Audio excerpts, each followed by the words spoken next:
Hey guys, what's up and welcome. In this video, we've got a lot to get into. Microsoft and Google just reported earnings. We've got Microsoft up 3.5% after hours from $330 to $342.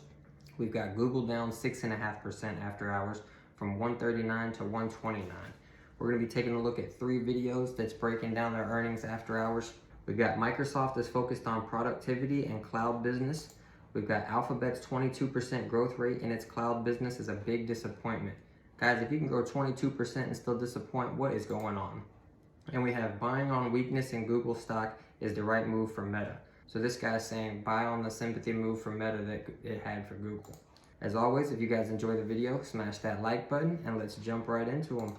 Adam, a couple of things in these Microsoft numbers jump out to me. Of the major categories, productivity, business processes, intelligent computing, more personal computing, they beat expectations on each of those, probably the most in intelligent computing, but even more personal computing, where Windows, the PC-related business lives, they beat by almost $1 billion versus expectations. But looking at some of the smaller divisions, LinkedIn in particular, LinkedIn revenue was up, but just 8%, and perhaps speaks to why there might be some why there is some belt tightening there with Microsoft having announced some layoffs, even in engineering in LinkedIn, perhaps trying to drive efficiency even as there is growth and relative strength across Microsoft's whole business portfolio.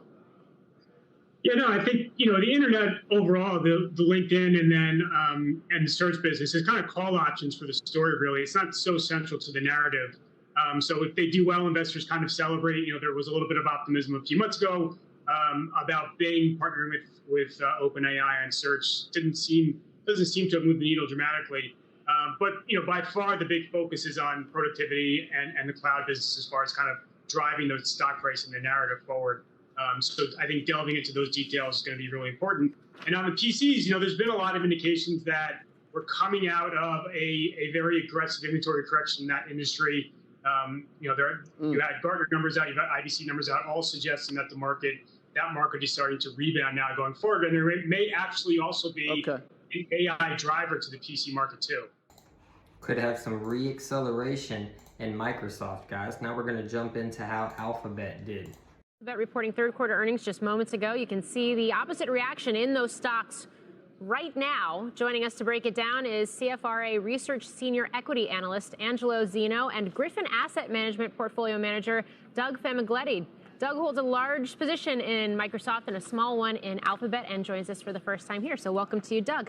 I will start with you, Doug. As an investor in these companies, what you think of the results that we've gotten so far? Well, I think the Microsoft results were great. As their revenue growth, I think that, the estimates were more in the 26% range and coming in at 29%. So that's positive. It's no surprise to me that the stocks are moving the way that they are.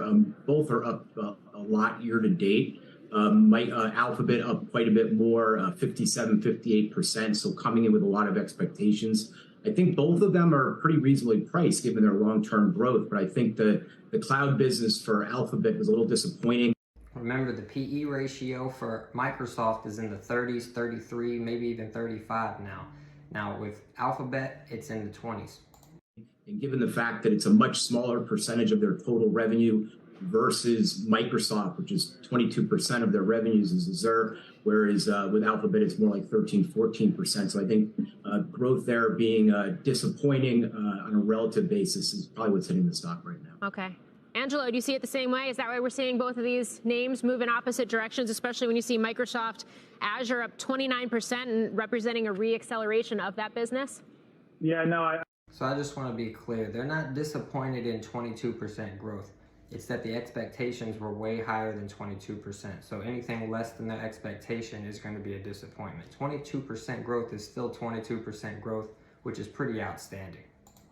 I would completely agree with all of that. You kind of look at the numbers here. The 22% growth rate in terms of, Alphabet's cloud business is definitely a big disappointment, a deceleration from the 28% growth rate we saw in both Q1 and Q2 of this year. And, completely different than what we're seeing right now on the Microsoft side of things, which is that now finally starting to see an acceleration on the cloud side of things. I will say, as far as Alphabet is concerned, the positive here is the digital ad spend landscape is looking a lot healthier than I think most anticipated out there. You're looking at search growth of about 11%. You're looking at YouTube growth at 12%. So as far as the digital ad spend landscape, that does bode well also for Meta going into tomorrow night's results. And as we kind of go into 2024, there are still catalysts as far as the digital ad landscape is concerned, as far as kind of a major election out there, and the Olympics as well. So I think that's something that investors should continue to be excited about as far as Alphabet is concerned with the sell-off here. We've got the Olympics coming up. We've got an election, guys. It is a big year. It is a big year. Doug, on Microsoft, what key question should investors really have about what drove Azure growth? I mean, I'm also noting commercial products and Dynamics products were pretty strong for Microsoft as well. And what might allow them to determine perhaps what made a difference between Microsoft and Google Cloud, and what might matter for Amazon?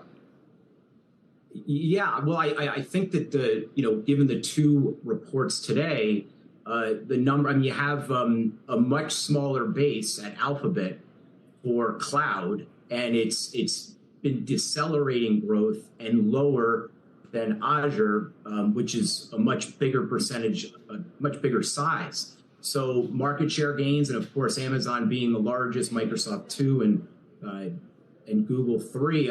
Is it market share gains? Overall, growth in the market as a whole, but also what type of market share is Microsoft stealing in the cloud or taking in the cloud? So we do have Amazon up about 2% in sympathy moves off this Microsoft good news. Google pulled it down a little bit, but it's still fighting around 2%. Now we're jumping into buying on weakness for Meta right now, guys.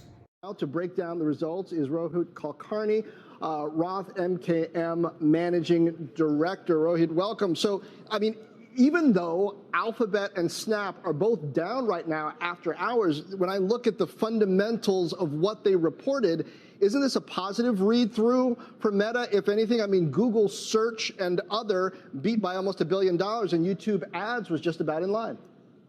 Yeah, absolutely. I think Meta read-throughs are positive. The overall ad spend, ad ecosystem read-throughs are positive. YouTube, search, and even Snap, all three of them are outperforming expectations on the top line. Regardless of the stock reaction, that's a expectations game and some minor misses on the cloud, as well as exec reshuffle on Snap. So, but at a very high level, what we are seeing in the ad market, it's stable, it's growing and accelerating. Okay, so tell me then about the expectations for Meta. That stock, from what I can see, is down about 1% after hours. Maybe it should be, maybe it shouldn't be. Any dangers you see on the expense line? There had been some concerns about how much Meta was spending on the metaverse, but investors seem to have turned away from that lately. There are still concerns on the margin when it comes to how much more are they willing to spend on the metaverse. That gap or the width of how wide the dispersion is from the spend expectations is wide. That makes me a little bit worried. So, which essentially means that somebody is going to be disappointed tomorrow. People who are expecting at the low end versus high end, somebody is going to be disappointed. So that's the hair on the stock right now. On the bottom line, about 24 expectations. But the top line, I feel Meta is the fastest growing ad company right now in this ecosystem, and that's what they're going to prove tomorrow. So then would you be buying Meta here on the dip? Yes, absolutely. I think Meta is the cheapest, most free cash flow generating mega cap, and probably the fastest growing mega cap right now, and that's why we would be buying. So far, guys, I think we're setting up to see a Santa Claus rally. We've already got a lot of good earnings, even though Google is down right now. I think they're going to come back. People are going to start buying on the dip. We still have a lot of earnings to come out. We've got Apple to come out. We've had Tesla report. We've had Microsoft report. We've had Alphabet report. Of the report, Netflix has reported also positive. Most of the stocks have come out positive. Google is one of the down stocks, but they didn't do too bad. I think there's going to be a lot of dip buyers. And then that leaves us 3 months of open time for the market to go up, guys, without bad news. As long as there's no extra bad news that starts to get factored in, we've already got a whole heap of bad news that we're dealing with, so no reason stocks can't soar. So, Rohit, how do the comps look year over year, given that we're not talking about those iOS headwinds anymore, and it seems that a lot of these advertising-driven companies have figured out the targeting issues? The comps are still easier as the year progresses. So remember, last year Q4 was a little bit slower for Meta as compared to, say, Google and Google Search as such. So from optics standpoint, comps are easier for Meta, relatively speaking. So the expectation is Meta continues to accelerate from 3Q to 4Q, and that's where kind of higher end buy side bogeys are around mid-20 growth rate for 4Q is what they would probably end up guiding. So that's those are the comps, but still from an Apple headwind standpoint, that also kind of disproves the hypothesis that fundamentally Meta is a broken company. Now they're coming back. So that's why we like Meta here, and I feel buying on weakness in Google stock is the right move for Meta. Are we still in early innings in terms of the AI applications and deployment versus investment here, or do we already sort of have a sense of who the market leaders are going to be, especially when you look at an Alphabet, for example? We already know who's going to be in the lead, guys. We just need to know how fast their businesses are going to change for the profitability side. I think we are still very early in terms of experiments turning into real real world use cases, into commercialization, into monetization, and then that virtuous cycle looping back into bigger experiments, bigger commercializations as such. I think we are still in the first kind of cycle as such. The first cycle we'll probably see that happen internally with all these advertising technology companies applying AI internally, and then you can expand that externally. So it's still going to be a long virtuous cycle, and if you have a longer term horizon, I think all these companies, Google and Facebook, are going to show significant upside. And that wraps it up, guys. If you've got a long-term horizon, all of these AI stocks are going to be hitting it out of the ballpark, especially Google, Microsoft, Amazon, Apple. We've got a couple of them that are just blowing it out. Meta. These stocks are the Magnificent Seven for a reason. Nvidia, nobody can compete with them. And now that AI is on their side, they're going to be able to grow faster than they even were growing, which was already faster than everybody else. So it's going to be pretty crazy. It's going to be a good time for an investor. We're going to have, over the next several years, we're going to be losing all of this bad news. We're going to have AI kicking up. Guys, it's going to be a good time to sit back and hold on. I hope you guys enjoyed today's video. If you did, smash that like button. Thank you for being subscribed, and I'll catch you tomorrow. Peace.